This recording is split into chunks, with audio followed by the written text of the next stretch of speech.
Assalomu alaykum qadrli futbol muxlislari, futbol sevar do'stlar. Har doimgidek siz qadrli obunachilar e'tiboriga O'zbekiston va Osiyo qit'asida ro'y berayotgan eng qiziqarli xabarlar bilan Osiyo futbol kanal boshlovchisi Kamina Muhammadjon bugun o'smirlarimizga e'tibor qaratmoqchiman. Xabaringiz bor, O'zbekiston U17 o'smirlar terma jamoasi 5-noyabrdan Jahon chempionatida ishtirok etishadi. 5-noyabrga ham juda ham oz fursatlar, daqiqalar qolmoqda, chunki deyarli oktyabr oyi yakunlanib bormoqda.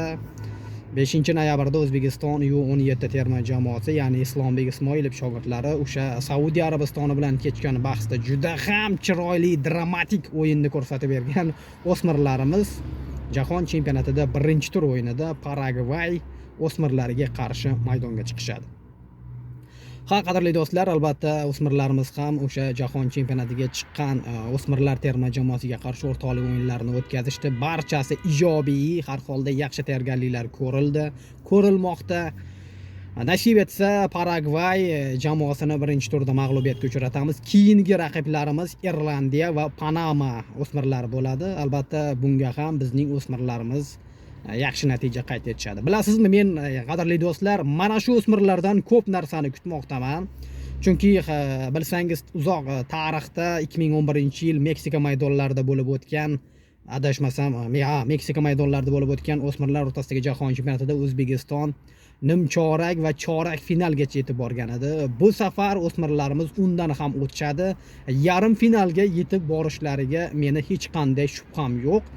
Nasib etsa, albatta O'zbekiston o'smirlar terma jamoasi mana shunday natijani qayd etishadi. Xo'sh, sizni fikringiz Islombek Ismoilov shogirdlaridan ushbu kichkina mundialda, ya'ni Qatarda start oladigan o'smirlar o'rtasidagi jahon chempionatida nimalar kutmoqdasiz? Albatta fikrlaringizni izohlarga yozib qoldiring. Bu musobaqa umuman boshqacha bo'ladi. Biz ishonmoqdamiz, vakillarimiz g'alabalar bilan o'z o'yinlarini, yurishlarini boshlashadi. Demak, raqiblarimiz Paragvay, Panama va Irlandiya jamoalariga qarshi. Eng muhim va qiziqarli xabarlarni o'tkazib yubormaslik uchun Osiyo futboliga obuna bo'lib qo'ying va albatta bizni fikrlarimizga qo'shilsangiz like tugmachasini bosib qo'ying. Eng qiziqarli xabarlarni o'tkazib yubormaysiz degan umiddamiz. Bizni Telegram va Instagram kanallarimizga ham obuna bo'lishni unutmang. O'zingizni ehtiyot qiling. Salomat bo'ling.